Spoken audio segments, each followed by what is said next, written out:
All right, more on our breaking news this morning. The marathon session of talks between the U.S. and Iran in Islamabad yesterday ended without a deal.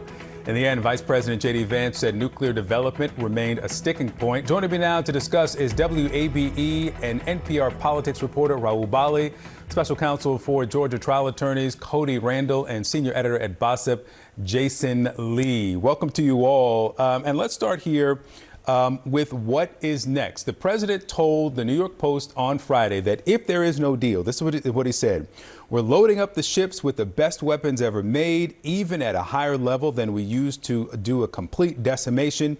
And if we don't have a deal, we'll be using them, and we will be using them very effectively. That was Friday. Here's what he said on Saturday. We win, no matter what. Their leaders are all dead. Khomeini is gone. For many years he ruled. He's gone.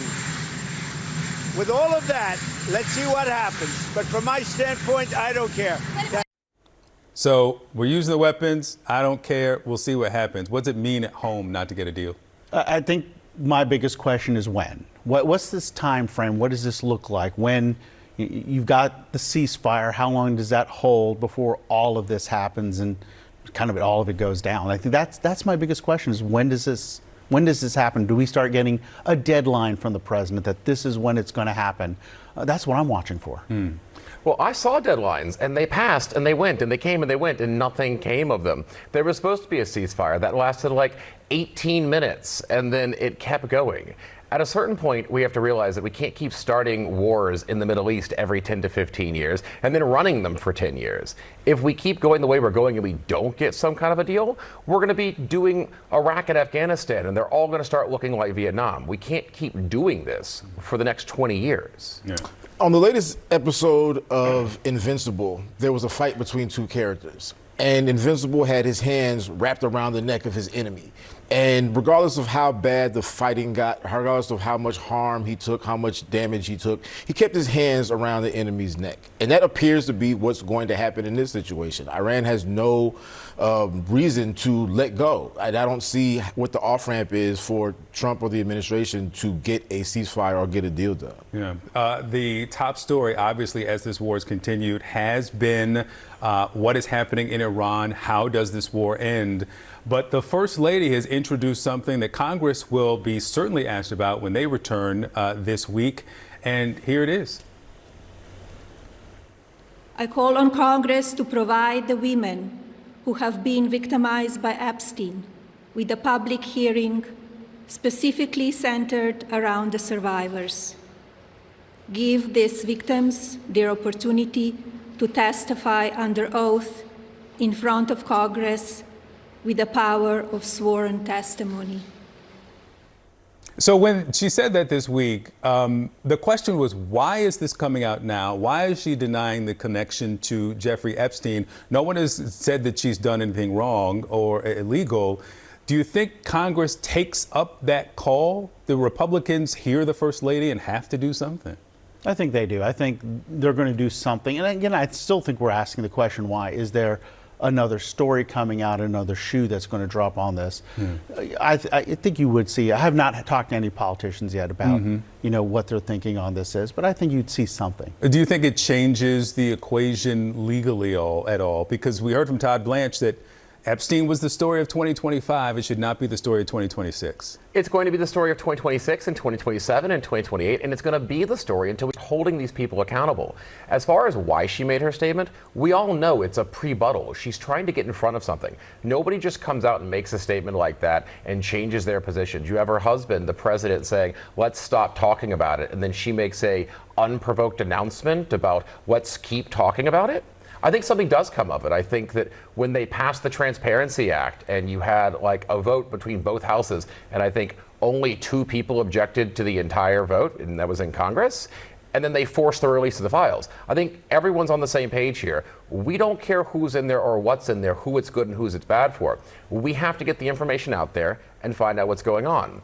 And as far as her statement was interesting, because at the end she was like, also, he didn't introduce me to my husband. I met him naturally at a party. And It's giving Macbeth. I believe the lady doth protest too much. Yeah, let me stay with you for your story of the week. It's Sean Combs, his legal team, trying to get him released from prison. Tell us about it. So that's interesting. So his team is filing with an appeal, which is a normal legal process. You can appeal any judgment against you, any kind of a conviction. And they're saying that what he did and how he was punished for it, he was given a sentence that wasn't consistent with what he was convicted of. And they imposed sentencing guidelines under the Mann Act, right? And the problem is that is with regards to transporting people across state lines for the purposes of like prostitution. And his attorneys have like a novel argument now, which is saying it wasn't prostitution, it was pornography. Yes, they had like some illicit services, but these people were brought over. They performed sexual acts. It was filmed. They were all paid for their work, and it wasn't for distribution. It was for Mr. Combs, his girlfriends, and his friends to watch and enjoy. In fact, he even lost money on it. It wasn't a profitable endeavor, so you can't say that it was prostitution to that extent. Like, you got to remember, pornography, whatever your opinion of it is a constitutionally protected activity. It's speech. You have a right to view and produce it. You think it's a credible argument? I think it's a novel argument, and I think there's something to be said for it, because the way that they came down with his sentencing, when they came up with the timeline, it seems like he got a sentence that was harsher than most other people that have been convicted of similar actions, and I think they were trying to make a statement or an example out of him. John, go ahead. Well, legally, you have a point. Legally, there's the legal issue, and then there's the issue of Sean Combs and everything that we know about Sean Combs, right? When we first talked about this story, we talked about his arrogance and how he kind of thought he was going to get away with this. As far as I'm concerned, he should be happy that he just got this amount of time and then that's it. Because to try to get this, try to get out of jail now kind of seems like you don't get it, do you? Like, we've seen all the things you've done. You have this long history, and you sitting down for this amount of time is the very least of the punishment that you'll probably get for all the things that we've seen you commit over the years. Yeah, but you're talking about morality, not legality. Correct. We live in a country where you are innocent until proven guilty, and you're only guilty if a jury of your peers convicts you of a crime. And once you're convicted, then you're sentenced and you serve that time. The sentence that he got isn't consistent with his type of conviction, and the other charges he wasn't convicted on. So we can call him morally reprehensible, we can disagree with everything that he did and say that it's horrible, but the jury didn't convict him of that.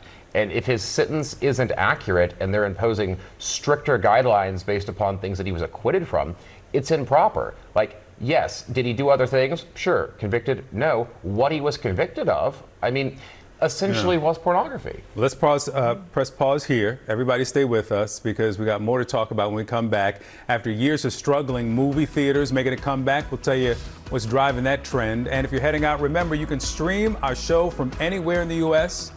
on the CNN app. You can also go to CNN.com/watch. When you look at your